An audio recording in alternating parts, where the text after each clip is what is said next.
अपने अपने माता पिता की विकलांग दिवस अमर रहे,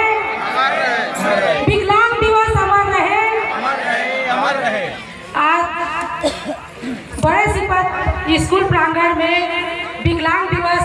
मनाए जाते हुए जहाँ समस्त संस्था की ओर से मैं बहुत बहुत धन्यवाद देता, बहुत बहुत आज के कार्यक्रम के बधाई देता। ऐसे मंच में उपस्थित थे हम सब के दुल्हनवा विधायक जी बालेश्वर साहू जी के विधायक प्रतिनिधि हमारे भाई उमा शंकर साहू जी हैं,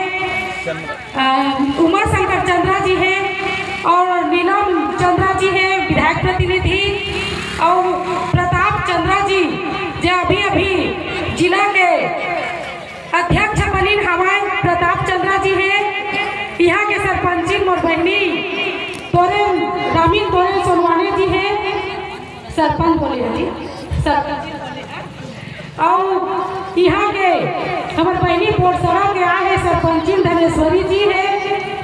और हेम कुमार यादव जी है ब्लॉक अध्यक्ष, मोर बहनी पूर्णिमा चंद्र प्रकाश खुटे जी है जिला पंचायत सदस्य, और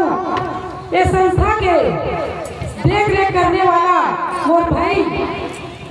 चंद्रकांत लहरे जी है। अभी हमारे साहू जी आए, आओ भैया आया आना।